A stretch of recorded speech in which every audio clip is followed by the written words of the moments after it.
हरियाणा से बड़ी खबर मिल रही है और सभी जानते हैं कि हरियाणा में जल्द विधानसभा चुनाव होने वाले हैं।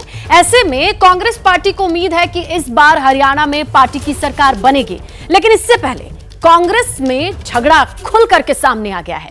एबीपी न्यूज से एक्सक्लूसिव बातचीत में हरियाणा में कांग्रेस के सबसे बड़े नेता और सांसद की बात करें तो वो नाम शैलजा कुमारी बिना नाम लिए पूर्व सीएम भूपेंद्र सिंह हुड्डा पर हमला करती वो कहती हैं कि सबकी अपनी अपनी महत्वाकांक्षा है, वो सबको साथ लेकर नहीं चल रहे हैं, कार्यकर्ताओं को बांटने की कोशिश हो रही है, पार्टी को कमजोर किया जा रहा है। इसके साथ ही हरियाणा में कांग्रेस के प्रभारी दीपक बावरिया पर भी कुमारी शैलजा ने सवाल उठाए हैं। हमारे सहयोगी आशीष कुमार सिंह ने शैलजा से एक्सक्लूसिव बातचीत की है, सुनिए आप भी। हरियाणा में बहुत जल्द विधानसभा चुनाव होने वाले हैं। कांग्रेस पार्टी को ये उम्मीद है कि इस बार सरकार बनाने में वो कामयाब हो सकती है। हमारे साथ कांग्रेस की वरिष्ठ नेता, पार्टी की लोकसभा सांसद कुमारी शैलजा जी हैं। मैम, शुक्रिया हमसे बात करने के लिए।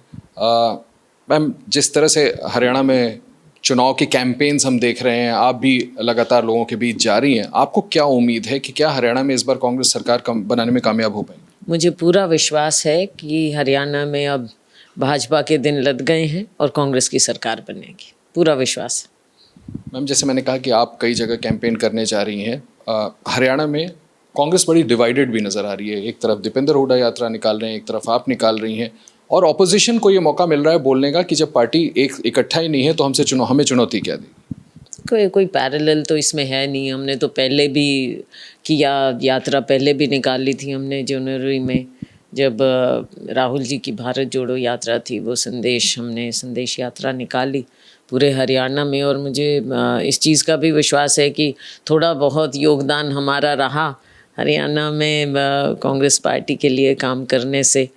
और जो हालात बदल रहे हैं, अभी फिर हालात मुझे बिल्कुल बदले हुए नज़र आ रहे हैं कि सरकार कांग्रेस की बननी चाहिए, मजबूती हो, मेहनत करें। लेकिन जो हाईकमांड ने कहा कि मिलजुल कर काम करना चाहिए, वो चीज़ मुझे अभी नज़र नहीं आ रही है। मैं यही पूछना चाह रहा था, पार्टी एकजुट नहीं है हरियाणा में, इसकी क्या वजह है? अब वजह तो देखो कई हो सकती हैं, किसी की अपनी अपनी महत्वाकांक्षाएं होती हैं, और कई बातें हैं जो पार्टी के अंदर की हैं, मीडिया में नहीं कही जाती। बातें तो बहुत सी होती हैं और एक दिन की नहीं है, कई दिनों की हैं। तो लेकिन मेहनत करेंगे, सब मिलकर करेंगे मेहनत। ज़मीन पर लोगों की उम्मीदें और हमारे वर्कर की उम्मीद, वर्कर को जब डिवाइड करने का प्रयास किया जाए तो ये अच्छी बात नहीं होती। वर्कर तो कांग्रेस का है, कांग्रेस से उम्मीद रखता है, मेहनत करता है ज़मीन पर, तो हम उसको भी लेट डाउन ना करें। और जो लोगों की उम्मीद है आज की कांग्रेस की सरकार आए, उसके लिए सबको काम करना चाहिए। मैम, एक न्यूज़पेपर को आपका इंटरव्यू मैंने देखा जिसमें आपने कहा कि ऐसा लगता है कि हरियाणा में एक गुट का एकाधिकार चल रहा है। ऑब्वियसली आपका रेफरेंस भूपेंद्र सिंह हुड्डा की तरफ होगा, या आप क्या कहना चाहती है? What needs to be addressed? This issue needs to be addressed कि जो मैंने कहा कि जब तक लोगों में ये बात नहीं जाएगी कि कांग्रेस मिलजुल कर काम कर रही है, आज के दिन किसके ऊपर जिम्मेवारी है ये भी तो आप देखिए ना कि जिम्मेवारी किसके ऊपर है। क्या सबको साथ लेकर चलने का उनका प्रयास है, या सिर्फ अपने ही यहाँ पर बिल्ड करने का प्रयास है? तो ये तो लोग देख रहे हैं। सिर्फ शैलजा के कहने की बात नहीं है, शैलजा बोल देती है थोड़ा बहुत, वो अलग बात है, लेकिन आम वर्कर जो महसूस कर रहा है वो साफ नज़र आती हैं बातें।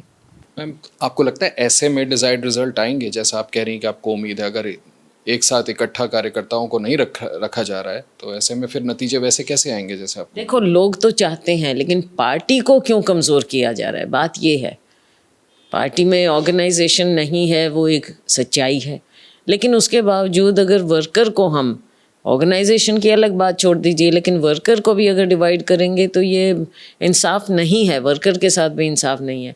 सरकार तो कांग्रेस की बनेगी, लेकिन अब आपने देखा कि लोकसभा में मेरा विश्वास है कि हम 8 से 10 सीट जीत सकते थे।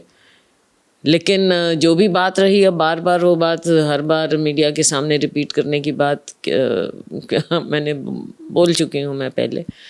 तो रिज़ल्ट बेहतर हो सकते थे, राज्य में भी हमारा प्रचंड बहुमत आए, ये लोगों की इच्छा है। लेकिन अगर इस तरह से चले तो पार्टी कमज़ोर क्यों की जा रही है, ये समझ से बाहर है। मैम, हुड्डा साहब ऐसा क्यों करेंगे कि पार्टी कमज़ोर हो? क्या रीज़न? मुझे क्या मालूम, ये तो जो दिख रहा है सबको दिख रहा है, वो बातें हैं। इंचार्ज हैं, उनका काम करने का तरीका भी आप देख रहे हैं। मैं उस पर आना चाहता था मैम कि चल रही हैं अब सारी बातें, मैं एकदम मीडिया के सामने सब कुछ, मैं ऐसे बात नहीं करना चाहती, लेकिन जो दिख रहा है वो सबके सामने है बात। मैम, इंचार्ज की भूमिका को लेकर के भी मैंने जिस इंटरव्यू का जिक्र किया, मैंने देखा आपने उसमें दीपक बावरिया जी के बारे में। आपको लगता है कि क्या जो ज़रूरी कदम है वो बतौर इंचार्ज दीपक बावरिया नहीं उठा रहे हैं, सबको इकट्ठा रखने के सही कदम नहीं उठाए जा रहे हैं उनकी तरफ? ये भी साफ नज़र आ रहा है, आप किसी भी वर्कर से पूछ लीजिए। मैम, ऐसे में किया क्या जाना चाहिए? कि ये तो देखो, हम सब कांग्रेस के लोग हैं और कांग्रेस की निष्ठा है, हमारे अंदर कांग्रेस की निष्ठा है, तो हम तो कांग्रेस के लिए काम करेंगे। आप अपील करेंगे कि अभी भी वक्त है सब लोग साथ? देखो, अपील करने की मेरी कौन सी अपील की बात है, मैं तो अपने तौर पर सब काम करती हूँ, कांग्रेसियों को साथ सबसे बात करती हूँ। लेकिन कुछ लोग हैं जो अलग चलने में ही विश्वास रखते हैं, और ये आपको पिछले कितने सालों की राजनीति आप देख लीजिए कि कोई मन बना ही ले कि औरों से कोऑपरेट ही नहीं करना, या कोऑपरेशन लेना नहीं और ना करना कोऑपरेट, तो ये तो वो जाने, आप मेरे से क्यों पूछ रहे हैं? बस एक आखिरी सवाल, क्या हरियाणा में कांग्रेस इस बार कोई मुख्यमंत्री का चेहरा देगी या नहीं देगी? देखो, ये भी बात जो मैं पास्ट हिस्ट्री के आधार पर कह सकती हूँ और अपने अनुभव के हिसाब से कह सकती हूँ कि जब कोई मुख्यमंत्री होता है तो वो लीड करता है, लेकिन जब हम ऑपोजिशन में होते हैं तो पार्टी कभी किसी को प्रोजेक्ट नहीं करती, ये फैसला बाद में हाईकमांड लेता है। ये हमारी परंपरा रही है कांग्रेस पार्टी की। इस बार भी ऐसा ही? देखें, पार्टी बताएगी ये तो आगे क्या होगा, हाईकमांड की ओर से क्या आता है तब पता चलेगा। मैम, आप एक यात्रा, आखिरी सवाल, आप यात्रा करने वाली हैं, वो कब से शुरू हो रहा है और क्या पूरे चुनाव तक आप चलेंगी? कहाँ कहाँ जाएंगी? देखिए, हमारी जो यात्रा है हमने जनवरी में शुरू की थी, और क्योंकि लोकसभा बीच में आया था तो वो हमने बीच में वहाँ पर रोकी थी, और उसके बाद चुनाव के बाद फिर से ये यात्रा हम अलग ढंग से करेंगे, क्योंकि पहले और ढंग से थी, लोकसभा की बात थी। अब उस समय हर लोकसभा कवर करने की बात थी, सब में हम नहीं जा पाए, एक दो रह गई थी। लेकिन अब विधानसभा का चुनाव है तो इसका दूसरा प्रारूप होगा, उसकी रूपरेखा हमने कुछ दी भी है मीडिया को, और अब जल्द हम जुलाई के आखिर में फिर से इसको रिज्यूम करेंगे, और जगह जगह पर जाकर ख़ास तौर से जो शहरी इलाके हैं वहाँ पर हमको, मुझे लगता है, थोड़ी और मेहनत करने की ज़रूरत है, क्योंकि लोकसभा के रिज़ल्ट देखते हुए शहरों में हमें लगा कि पार्टी को और मेहनत करनी चाहिए। बहुत शुक्रिया हमसे बात करने के लिए। कुमारी शैलजा जी, जो लगातार हरियाणा में यात्रा कर रही हैं, और यात्रा का अगला फेज़ जो है वो जुलाई के अंत से शुरू होगा, चुनाव तक लगातार चलता रहेगा, और उन्हें लगता है कि पार्टी अगर इकट्ठा होकर चुनाव लड़े तो बेहतर है, लेकिन ऐसे लोग हैं जो कार्यकर्ताओं को डिवाइड करने की कोशिश कर रहे हैं।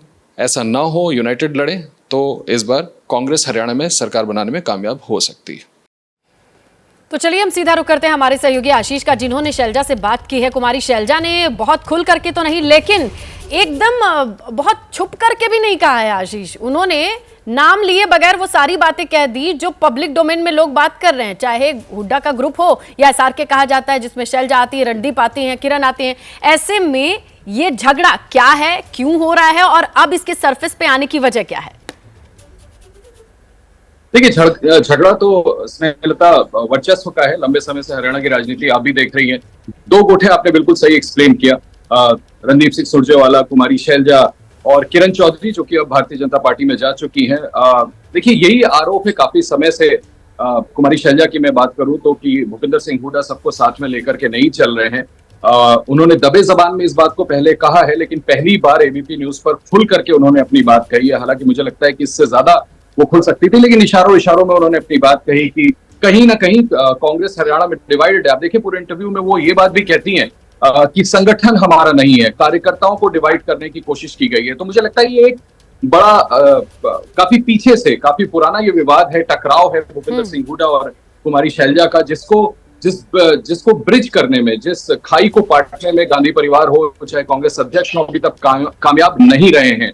और लिहाजा आप देखिए कि वो बिल्कुल खुल के कह रही है कि अगर मिलके नहीं लड़ेंगे तो इसका नुकसान हरियाणा में उठाना पड़ सकता है। उसका उदाहरण वो दे रही है कि जब लोकसभा चुनाव हुए थे, मेरा ये मानना है कि 8 से 10 सीटें हम जीत सकते थे, और कुछ दिनों पहले उन्होंने एक अखबार को साक्षात्कार में ये कहा था कि टिकट ठीक तरीके से नहीं बांटे थे। ऑब्वियसली उस समय भी उनका इशारा भूपेंद्र सिंह हुड्डा की तरफ था कि ज्यादा वो फोकस करते हैं अपने कैंडिडेट्स लाने में या जाटों की पॉलिटिक्स करने में, और बाकी लोगों को साथ में लेकर के नहीं चल रहे हैं। भूपेंद्र सिंह हुड्डा इस पे कैसे रिस्पॉन्ड करेंगे देखना बड़ा दिलचस्प होगा, लेकिन पहली बार कम से कम खुल करके ये बात अब सामने आ गई है कि हरियाणा कांग्रेस में सब कुछ ठीक ठाक नहीं है। इसमें बिल्कुल आशीष, और ये देखना होगा कि सिर्फ भूपेंद्र सिंह हुड्डा का रिएक्शन आता है या फिर इंटरवीन किया जाता है, या आला कमान जिसे हम कह रहे हैं वो भी इस तरीके से अपने एक सांसद और पुरानी कार्यकर्ता कांग्रेस की जिसे खाटी कहते हैं उनके इस बयान पर क्या रिएक्शन देती है, बातचीत की कोशिश करती है नहीं। अब दूसरा सवाल ये होता है, अब ये सबने देखा भिवानी, महेंद्रगढ़, अंबाला, गुरुग्राम, फरीदाबाद, हिसार, ये यहाँ कार्यकर्ता कांग्रेस के आपस में जैसे भिड़े उसका असर बता रहे थे कि 5-5 सीटों पर क्लैश, बराबरी का मामला भरे हो गया हो। लेकिन आने वाले चुनाव कैसे जीतेंगे, कांग्रेस की क्या रणनीति रहेगी, जब कार्यकर्ताओं की बात खुल करके वो कह रही है कि किसी भी कार्यकर्ता से पूछ लीजिए। जर्नलिस्ट होने के नाते आपने क्या नोटिस किया? देखिए, पिछला विधानसभा चुनाव हम सबने कवर किया था स्नेहा, मुझे लगता है आप भी तब एक्टिव रही होंगी। मुझे लगता है कि it was so near yet so for वाला हिसाब किताब। पिछली बार भी इसी आपसी खेमेबाजी की वजह से कांग्रेस के हाथ से सत्ता निकल गई थी। एंटी इनकम्बेंसी को हम देखें तो निश्चित तौर पर Congress is sitting pretty. Congress को ऐसा लगता है कि इस बार वो काफी मजबूत पोजीशन में है हरियाणा में सरकार बनाने के लिए। लेकिन आप देखिए, इससे इंटरव्यू में वो प्रभारी दीपक बाबरिया पे भी सवाल उठा रही है। वो ये कह रही है कि उनका कार्यकाल, उनकी कार्यशैली कैसी है, ये सबके सामने देखने को। तो आला कमान जो इंटरवीन पार्टी लीडरशिप प्रभारी के माध्यम से करती है, लेकिन मुझे लगता है अब ये नासूर बढ़ गया है, बीमारी बढ़ गई है। अब कांग्रेस लीडरशिप को इंटरवीन करना पड़ेगा, कहीं ना कहीं सामंजस्य बिठाना पड़ेगा हुड्डा कैंप और कुमारी शैलजा के बीच में, तो ही मुझे लगता है बेटर परफॉर्मेंस कर सकते हैं। वरना कहने की बात कहने तक रह सकती है, हो सकता है कि उस तरह के डिजायर्ड रिजल्ट्स ना आए, ये आगे हमें देखना होगा। बिल्कुल आशीष, कहने की बात अगर चार दीवारी में आपस में हो तो ठीक है, लेकिन अगर मीडिया से बात की जा रही है तो इसका साफ मतलब है कि दीपक बावरिया से कम ब्रिज बनने वाली बात अभी बहुत कारगर दिखाई नहीं दे रहे हैं। लेकिन देखना यह होगा कि समय रहते कोई ब्रिज बनेगा, आला कमान इंटरवेन हस्तक्षेप करेगा, इस पे निगाहें रहेंगी।